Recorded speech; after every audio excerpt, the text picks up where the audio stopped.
पूरी दुनिया के अंदर बहुत सारे और अलग-अलग तरह के धर्म हैं और हर धर्म के अंदर अपनी अलग-अलग प्रैक्टिसेस होती हैं, अलग-अलग रिचुअल्स होते हैं और नो डाउट ये रिचुअल्स बहुत ज़्यादा खतरनाक होते हैं। एंड हमारे हिंदू धर्म के अंदर भी ऐसे बहुत सारे रिचुअल्स हैं जिसमें लोग घोर तपस्या करके बाबा बनते हैं एंड तब जाकर उनके शरीर को ऐसी विद्या मिलती है जिससे वो इस दुनिया से थोड़ा ऊपर उठ जाते हैं एंड उनको उन मोह माया से कुछ भी फर्क नहीं पड़ता। बट आज मैं बात करूंगा बुद्धिस्ट धर्म में होने वाले एक बहुत ही खतरनाक रिचुअल के बारे में जिसको आज हम शोकिन शिनबुत्सु के नाम से जानते हैं। ये रिचुअल तकरीबन 1200 सालों पहले शुरू हुआ था एंड इन 1200 सालों में 20 से भी कम ऐसे बुद्धिस्ट मॉन्क थे जो इस रिचुअल को पूरा कर पाए हैं। Absolutely unbelievable. इसकी जो प्रैक्टिसेस हैं वो मैं सारी आज आपको बताऊंगा एंड ये वाली स्टोरी आज मैं इसलिए कवर कर रहा हूँ क्योंकि मुझे बहुत लंबा टाइम हो गया था मर्डर्स एंड ऑल ये कवर करते करते। आज थोड़ा सा कुछ हटके एंड ये बहुत ज़्यादा डिस्ट्रेसिंग है। इसके साथ मैं इमेजेस भी आपको दिखाऊंगा कि एक्चुअल शोकिन शिनबुत्सु जो पूरा कर चुके हैं वो कैसे दिखते हैं। आप इसके ऊपर विश्वास नहीं करेंगे, लेकिन विश्वास तो मुझे भी नहीं हो रहा कि मैंने आपको 20,000 लाइक्स करने के लिए कहा था एंड आपने अभी तक नहीं किया। बहुत गलत बात है आपकी, ये कर दो ना। साथ ही सब्सक्राइब बटन के ऊपर भी क्लिक कर दे और साथ में अपने सवाल नीचे बदस्तूर लिखते रहिएगा। आज भी मैं 5 सवाल पिक करूंगा, सो लास्ट में उनका जो आपको जवाब मिलेगा। Let's dive in.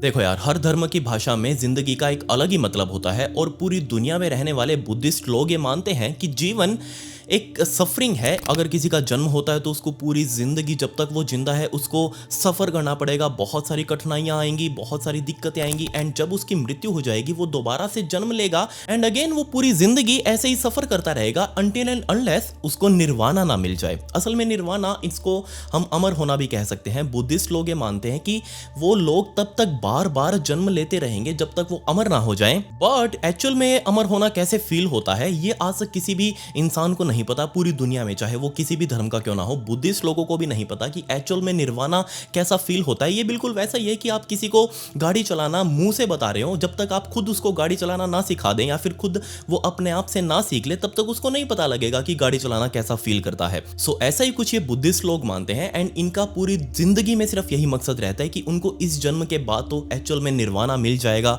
वो अमर हो जाएंगे एंड ये सफरिंग्स उनकी हमेशा के लिए खत्म हो जाएगी। एंड यही अमर होने के लिए पूरी दुनिया में हर रोज लाखों बुद्धिस्ट लोग ये सोचते हैं कि अगर आज वो मर जाएंगे तो आज उनकी जिंदगी हमेशा के लिए अमर हो जाएगी, उनको निर्वाणा मिल जाएगा।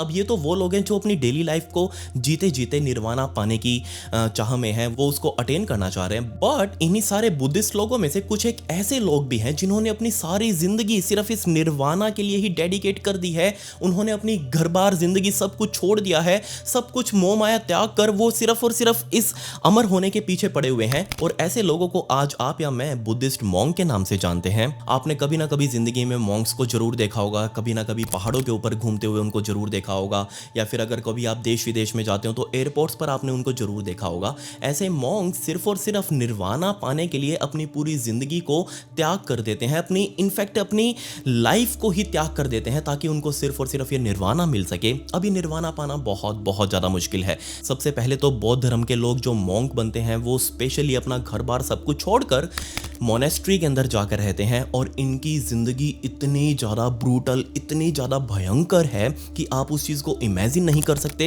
एंड इसीलिए पूरी दुनिया में बहुत सारे देश तो ऐसे हैं जहां स्पेशली इन बुद्धिस्ट मॉन्क को पूरी दुनिया का सबसे डिसिप्लिन ग्रुप कहा जाता है। मतलब कि इनके अंदर इतना ज़्यादा डिसिप्लिन है कि ऐसा आज तक उनको कहीं और देखने को नहीं मिला। अब आप या मैं तो इसको निर्वाणा के नाम से रेफर कर रहे हैं, इसको अमर होना बोल रहे हैं, बट ये जो बुद्धिस्ट मॉन्क्स होते हैं ये इसको शोकुन शिनबुत्सु के नाम से जानते हैं। ये एक पूरा प्रोसीजर है एंड जब मैं आपको इस प्रोसीजर के बारे में बताऊंगा तो आपको बिलीव नहीं होगा। एंड यकीन मानिए आपने आज से पहले इसके बारे में कभी नहीं सुना होगा। आपने देखे बहुत होंगे लेकिन इसके बारे में इतनी डिटेल, ये सच में बहुत ज़्यादा ग्राफिक होने वाली है, डिस्ट्रेसिंग होने वाली है। एंड ये टोटल 3 फेजेस के अंदर है। मतलब ये पूरा प्रोसीजर शोकुन शिनबुत्सु का ये 3 फेजेस के अंदर पूरा होता है। एंड मैं आज आपको इन तीनों फेजेस के बारे में बहुत डिटेल के अंदर बताने वाला हूँ। असल में शोकुन शिनबुत्सु जापान के अंदर तकरीबन 1200-1300 साल पहले इन पहाड़ों के अंदर जो बुद्धिस्ट लोग रहा करते थे उन्होंने इस प्रोसीजर को जन्म दिया था। एक्चुअल में उन्होंने कहा था कि अगर हम अपनी ज़िंदगी को इतना ज़्यादा कठोर बना दें तो हमें निर्वाणा कहीं ना कहीं से मिल जाएगा। एंड इसके लिए उन्होंने 3 प्रोसीजर सेट किए एंड इन तीनों फेजेस के अंदर बुद्धिस्ट मॉन्क्स पार्टिसिपेट करते हैं एंड वो अपनी पूरी ज़िंदगी इसको डेडिकेट करते हैं।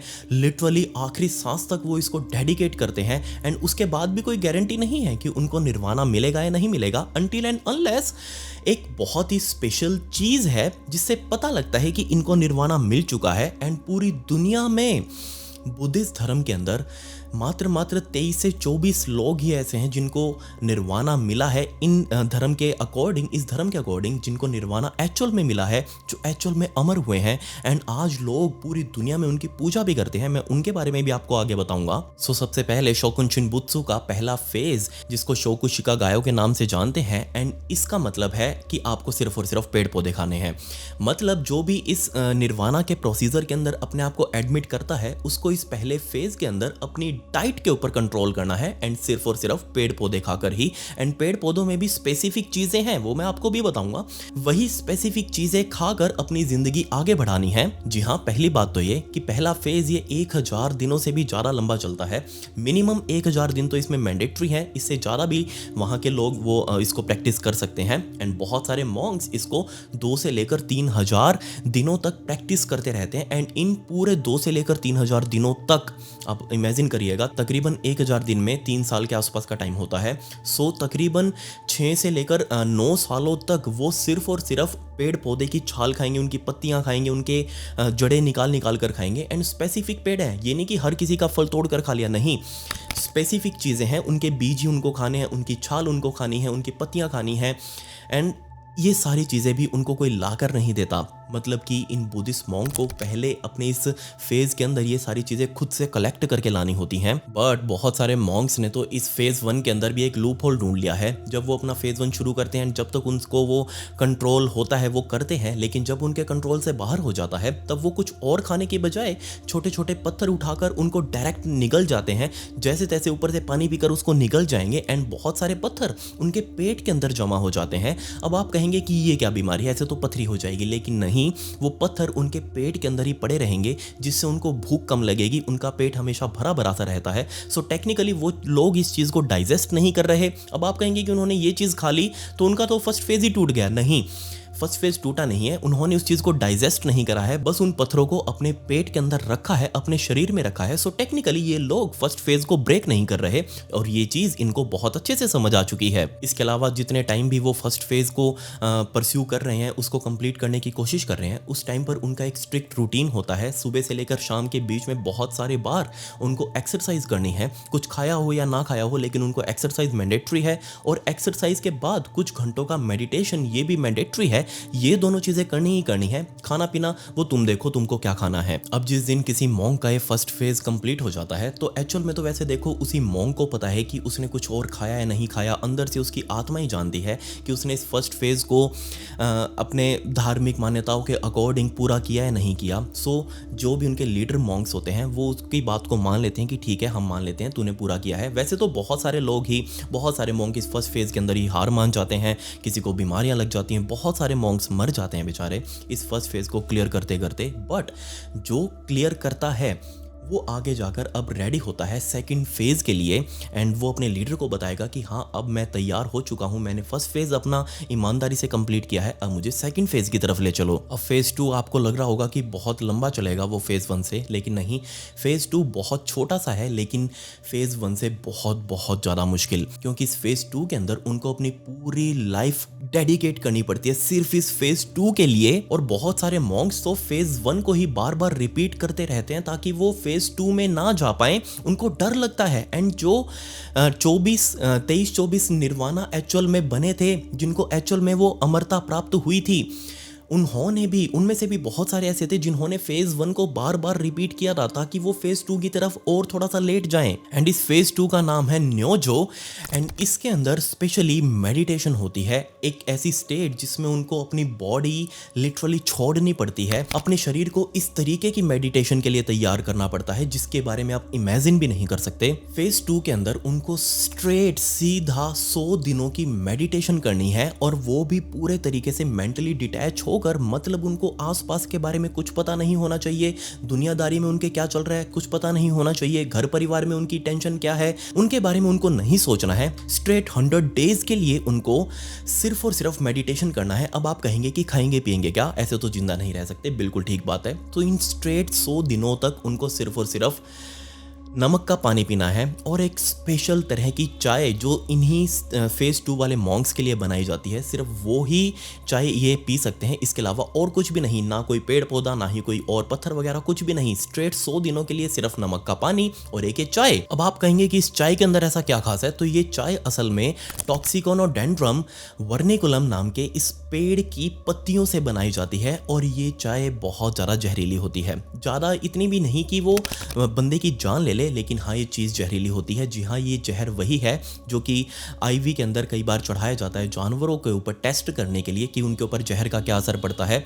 ये वही जहर है जिसकी चाय बनाकर इन मॉन्क्स को पूरे 100 दिनों तक पीनी है। अब आप कहेंगे कि विकी इस चाय को पीने का फायदा क्या है, तो असल में इस चाय के पीते ही एक भयंकर एलर्जिक रिएक्शन पूरे शरीर के अंदर फैल जाती है। इतनी भयंकर खुजली की सेंसेशन पूरे शरीर के अंदर होती रहती है। मैंने कहा अंदर, बाहर नहीं। बाहर होगी तो आप उसको खुजाकर शांत कर सकते हैं, लेकिन ये जैसे ही चाय आपके शरीर के अंदर जाएगी, अंदर गले से लेकर नीचे पेट तक इतनी भयंकर इचिंग सेंसेशन, खुजली उनको अंदर से होगी जिसको वो खुजा भी नहीं सकते, बस उसको वो झेल सकते हैं। एंड नो डाउट इस चाय को पीने के कुछ टाइम बाद से ही बहुत भयंकर डायरिया, दस्त, उल्टियां उन मॉन्क्स को लग जाती हैं, जो कि उनको करनी भी पड़ती हैं। वो इसको रोक नहीं सकते। जैसे ही उल्टी और वो दस्त करते रहते हैं, वो खाली होता रहता है उनका पेट, एंड अगेन वो बार बार पीते रहेंगे, उल्टियां करते रहेंगे, दस्त करते रहेंगे, मेडिटेशन करते रहेंगे अपना, और कुछ भी नहीं। इसके अलावा वो कोई मेडिकल हेल्प नहीं ले सकते एंड वो ये काम स्ट्रेट 100 दिनों के लिए करेंगे।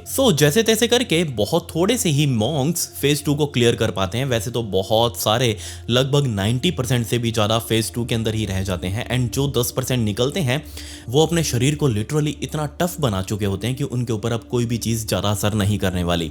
अब फेज 1 हो गया, फेज 2 हो गया, अब आ चुका था फेज 3। जो फेज 1 और फेज 2 कंप्लीट करके आए हैं वो ऑटोमेटिकली फेज 3 के अंदर आ जाएंगे।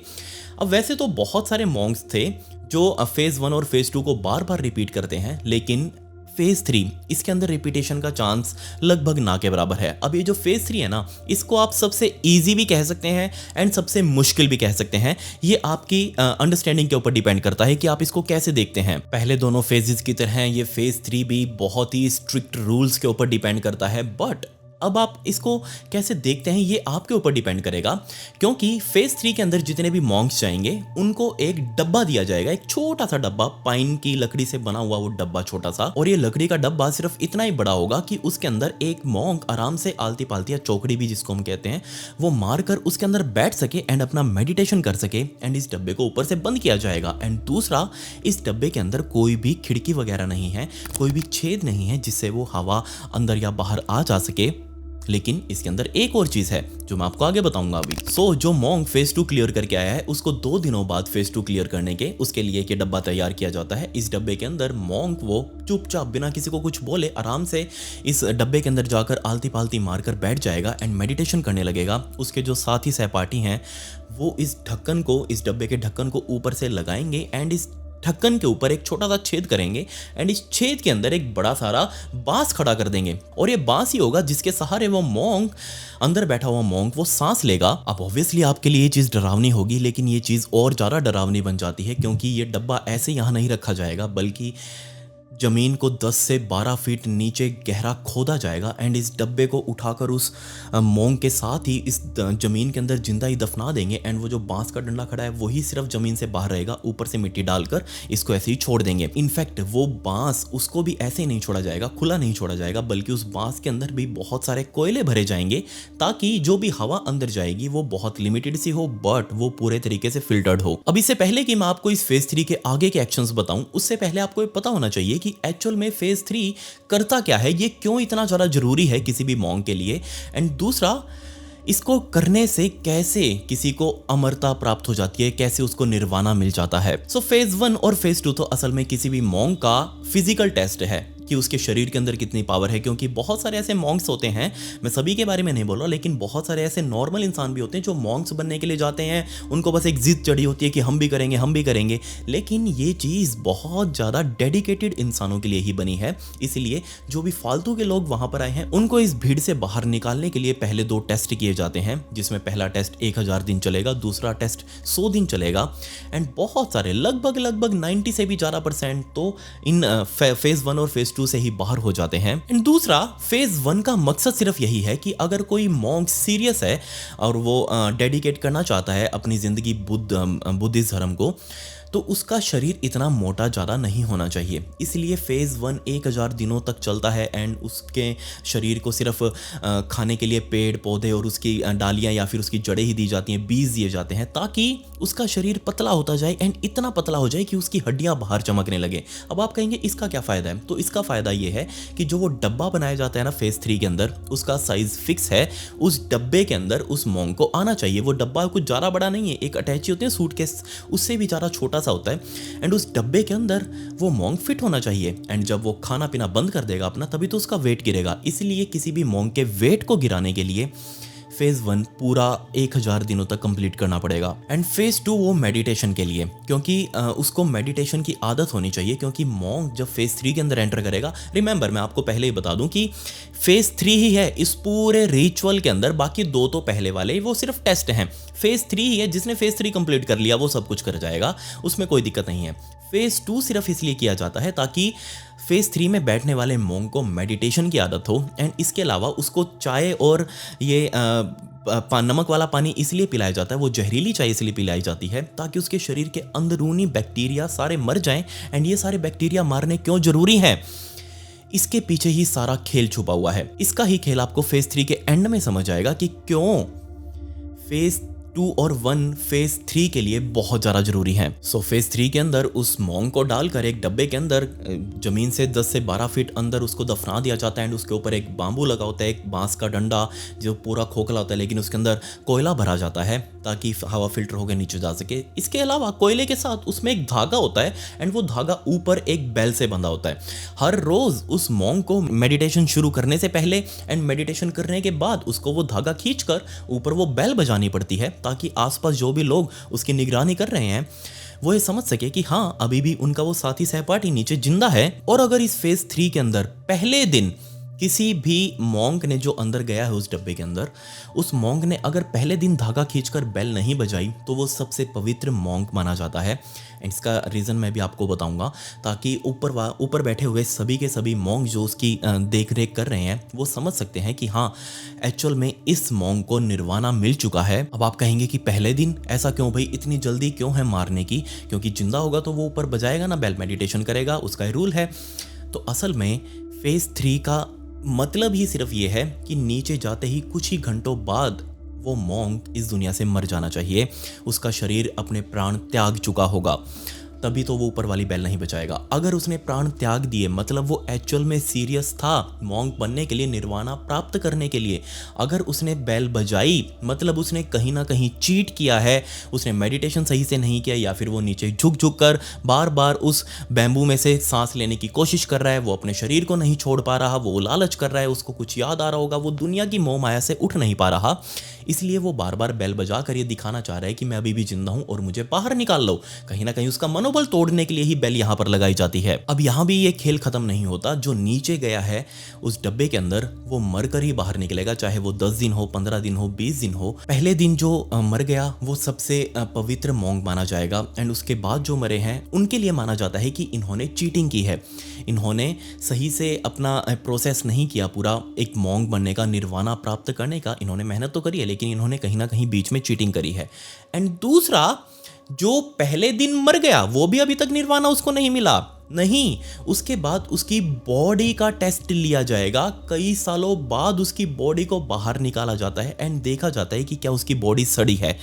अगर वो बॉडी सड़ गई तो इस मॉन्क ने, जो पहले दिन भी बेशक मर गया हो तो भी वो मॉन्क नहीं बना, तो भी उसको निर्वाणा नहीं मिला, क्योंकि फेज 1 और फेज 2 करवाए ही इसलिए जाते हैं। रिमेंबर मैंने आपको कहा था फेज 1 के अंदर उसकी बॉडी को श्रिंक किया जाता है ताकि वो इस डब्बे के अंदर फिट आ सके, एंड फेज 2 के अंदर उसको जहरीली चाय पिलाई जाती है 100 दिनों तक, ताकि उसके शरीर के अंदर के सारे बैक्टीरिया, जितने भी पैरासाइट्स के अंदर जितने भी और जीव मौजूद हैं, ये सारे मर जाएं। और अगर ये सारे जीव अंदर से मर गए तो हमारी बॉडी सड़ेगी नहीं। कितना भी जोर लगा लो वो बॉडी नहीं सड़ेगी, कितने भी सालों तक ऐसे ही क्यों ना पड़ी रहे। अब आप कहेंगे कि ये क्या बीमारी है? हाँ, यही एक्चुअल चीज है।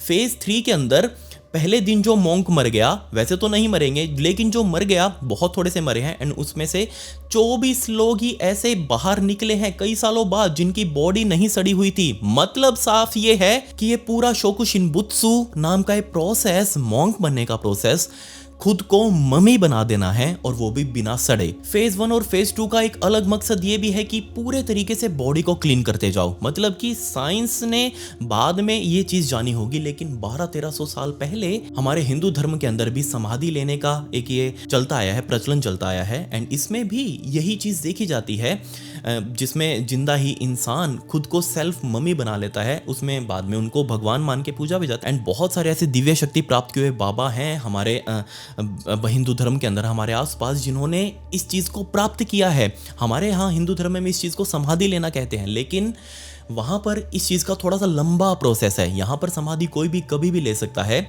उसमें कोई दिक्कत नहीं है, लेकिन वहाँ ये पूरा प्रोसेस है, इसलिए मैं आपको बता रहा हूँ। ये चीज़ समझने की कोशिश करिएगा।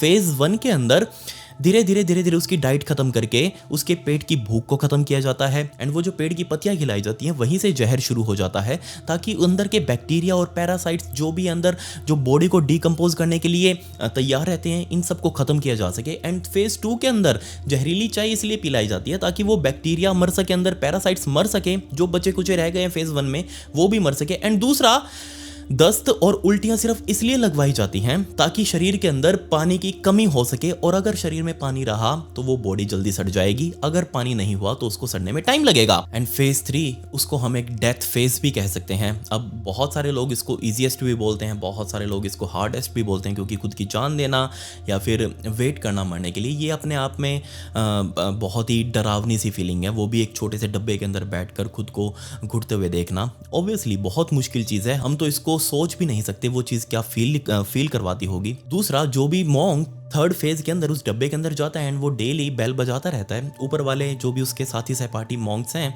वो वेट करते रहते कि कब उसकी बेल बजनी बंद होगी। एंड जैसे ही वो बेल बजनी बंद होगी, अभी उसको तुरंत नहीं निकाला जाएगा, सिर्फ ऊपर से वो डंडा, जो बांस का डंडा लगाया गया है, वो उसको खींचकर बाहर निकाल लेते हैं, एंड ऊपर अगेन मिट्टी डालकर इसको सील कर देते हैं आने वाले पूरे 1050 दिनों के लिए।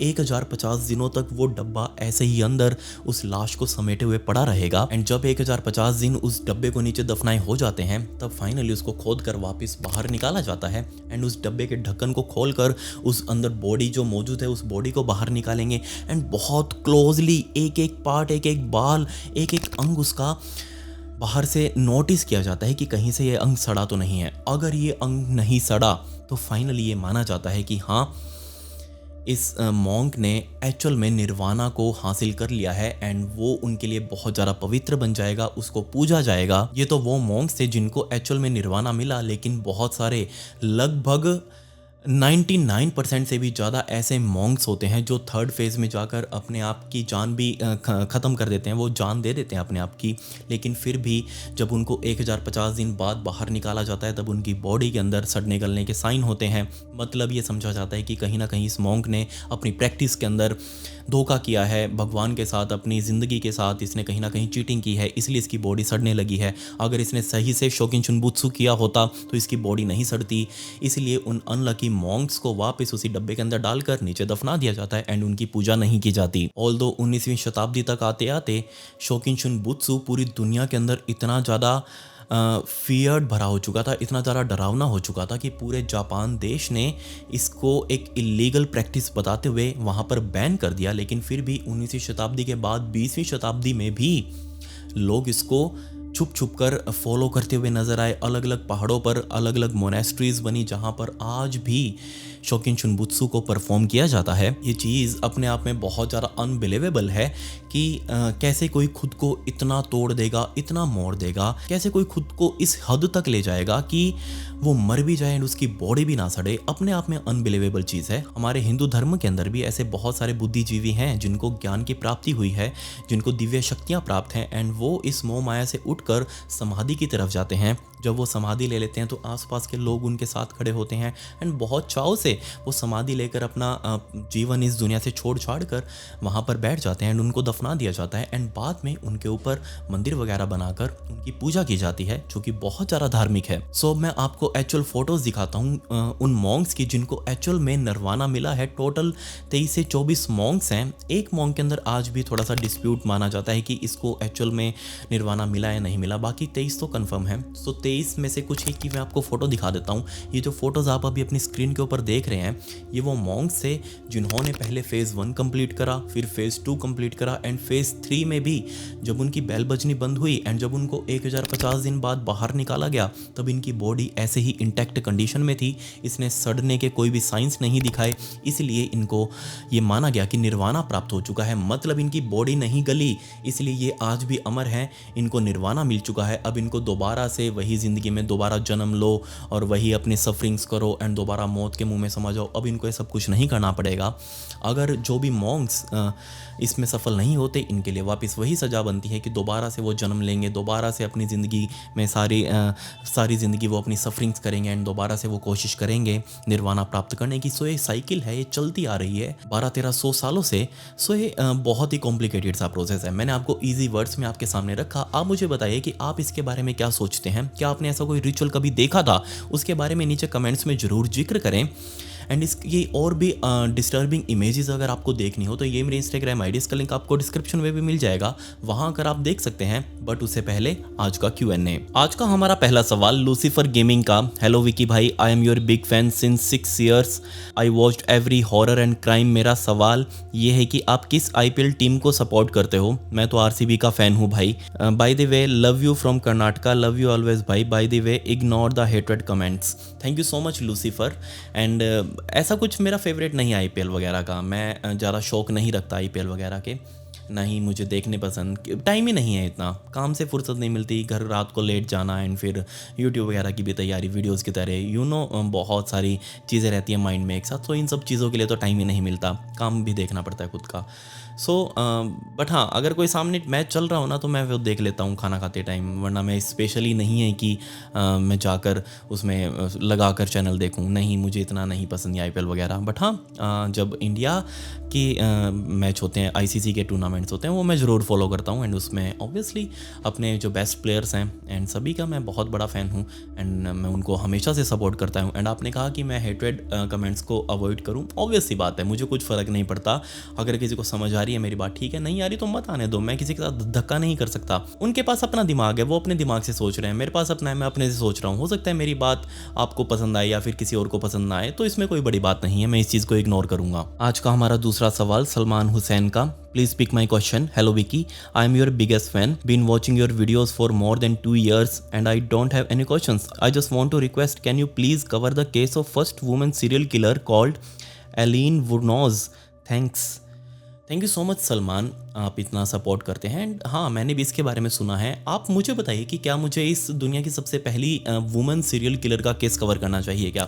अगर आप लोग इसमें बोलेंगे तो हाँ, ऑब्वियसली मैं कवर करूँगा। वैसे केस काफ़ी इंटरेस्टिंग है, पर्सनली मुझे बहुत अच्छा लगता है वो केस। सो अगर आप मुझे कहेंगे तो मैं ज़रूर उसको कवर करूँगा। उसकी सारी स्टोरी कमाल की बात यह है कि उसकी सारी स्टोरी मेरे माइंड में ही है पहले से। आज का हमारा तीसरा सवाल वनिकल थोड़ का। As a 52-year-old mother, I was finding it was difficult to make my young son that not only pure science, there is something called gods, ghosts, paranormal entities, and we have to believe in a protective energy called God. But after seeing your stories that you have narrated after a lot of research, and I understood how to explain what I want my son to understand. You are doing a rare research. Keep going, don't ever stop. And my son had a question to ask me always, why do bad people get away with their sins? I explained abandon him, it's because they have god or goddess to protect them. After cheating people they conduct homa and offerings to gods. Now my son understands how politicians get away or win elections in spite of their poor contribution to the country. Absolutely right, ma'am आपने बिल्कुल सही कहा कि यहाँ पे कुछ और हो या ना हो लेकिन एनर्जीज ज़रूर होती हैं। प्रोडक्टिव एनर्जीज हैं, नेगेटिव एनर्जीज हैं, पॉजिटिव एनर्जीज हैं, गुड एनर्जी, बैड एनर्जी आप इसको कह सकते हैं। एंड इस चीज़ को फील करना बहुत ईजी भी है एंड बहुत मुश्किल भी अपने आप में ही। सो मैंने कई बार फील की है नेगेटिव एनर्जी, मैंने बहुत बार फील की है। सो कभी ना कभी आपको ज़रूर बताऊंगा वो भी मैं। बट आप अपने बच्चे को ये समझाना चाह रही हैं, ये बहुत अच्छी बात है। आप उसको इनके बारे में बताइए एंड उसको साथ में साइंस का जो ज्ञान है वो भी देना बहुत ज़्यादा ज़रूरी है। सो इन दोनों का लेवल बनाकर आपस में चलिएगा। एंड आपको मेरा तरीका पसंद आता है स्टोरीज़ कवर करने का, इसके लिए आपका दिल से शुक्रिया। एंड मैं हमेशा आप सभी के लिए ऐसी स्टोरीज़ बनाता रहूँगा जब तक मैं जिंदा हूँ। आज का हमारा चौथा सवाल ताहिरा पाकिस्तानी का, आपकी बेटी के लिए बहुत सारी दुआएं। एंड आप में से बहुत सारे फॉलोवर्स ने मुझे पहले कहा था कि आप सभी को मेरी बेटी का फेस देखना है। सो वैसे तो मैं देखो कोई व्लॉग्स वगैरह बनाता नहीं हूँ, ना ही कोई ज़्यादा फ़ोटोज़ वगैरह क्लिक करता, ना ही कभी कोई फ़ोटोज़ वगैरह ज़्यादा अपलोड करता। मुझे इन चीज़ों का शौक़ नहीं है। बट हाँ, आप सभी ने कहा था तो मैं गुड़िया की, इसका नाम मोक्षिता है। एंड आप सभी का जो आशीर्वाद है वो आप इनके ऊपर, इस बच्ची के ऊपर ज़रूर बना कर रखिएगा। सो मैं आप सभी के लिए उसकी एक छोटी सी क्लिप लगा रहा हूँ। अभी हम कुछ टाइम पहले रेस्टोरेंट गए थे तो वहाँ मैंने इसकी एक छोटी सी ये फुटेज रिकॉर्ड करी थी। सो आप सभी ये देख सकते हैं, ये मेरी गुड़िया मोक्षिता है एंड उस टाइम पर ये आइसक्रीम वगैरह खा रही थी। सो ये फुटेज आपके सामने है। आज का हमारा पांचवा सवाल, या फिर हम इसको कमेंट कह सकते हैं, नटखट कहना का, I visited and attended some parties and get togethers where I have seen politicians from different parties, bureaucrats and police personnel. I realise they all have the same mindset and सब मिलकर काम करते हैं एंड जनता को बेवकूफ़ बनाते हैं। Absolutely right. ये तो देखो होता ही आया है, आप कितना भी जोर लगा लें आप उस चीज़ को नहीं बदल सकते। वो सिस्टम एक ऐसा जम चुका है ना, रगों में जम चुका है, वो एक परमानेंट बैठ चुका है खून में। आप किसी का खून नहीं बदल सकते, ऐसे वो खून के अंदर बैठा हुआ है, आप उस चीज़ को नहीं बदल सकते, कितना भी जोर क्यों ना लगा लो। वो कहते हैं ना कि कुछ भी चीज़ इम्पॉसिबल नहीं है, लेकिन हाँ ये चीज़ है इम्पॉसिबल, आप इस चीज़ को नहीं कर सकते। सो बेटर कि आप अपने आप को सुधारो, अपने आप के अंदर इतनी काबिलियत लाओ कि किसी की ज़रूरत ही ना पड़े आपको। आप खुद सिस्टम में जाकर बैठने वाले बनो, आप खुद को इतना काबिल बनाओ, इतना ऊंचा बनाओ कि किसी की ज़रूरत ना पड़े, कोई कुछ भी करता रहे, हमें क्या फ़र्क पड़ता है, ऐसा होना चाहिए। देखो मैं तो सभी यही चीज़ समझाने की कोशिश कर रहा था सभी को कब से। अगर आपको समझ में आए तो वेल एंड गुड, वरना नहीं आए तो कोई बात नहीं। सो ये मेरी इंस्टाग्राम आईडी, इसका लिंक आपको डिस्क्रिप्शन में भी मिल जाएगा। आपके हाथ से फॉलो बटन जरूर क्लिक हो जाना चाहिए। इस स्टोरी की भी अगर आपको फ़ोटोज़ देखनी हो, निर्वाणा कैसा होता है या फिर उसके बाद मॉन्क्स कैसे बन जाते हैं, सो आप वहाँ आकर मुझसे ले सकते हैं। इसका लिंक आपको डिस्क्रिप्शन में भी मिल जाएगा मेरे इंस्टाग्राम का, वहाँ आकर फॉलो जरूर कर लें। वहाँ पर ब्रॉडकास्ट चैनल भी बना रखा है जिसके अंदर मैं स्टोरी से रिलेटेड बैक स्टोरी फुटेज और फोटोज़ अपलोड करता हूँ। आपके हाथ से फॉलो बटन जरूर क्लिक हो जाना चाहिए। खैर, पिछली वीडियो का shout out how to tag official को and comment pick me to get a shout out in next video. मिलते हैं अगली वीडियो में। ये वीडियो देखने के लिए धन्यवाद।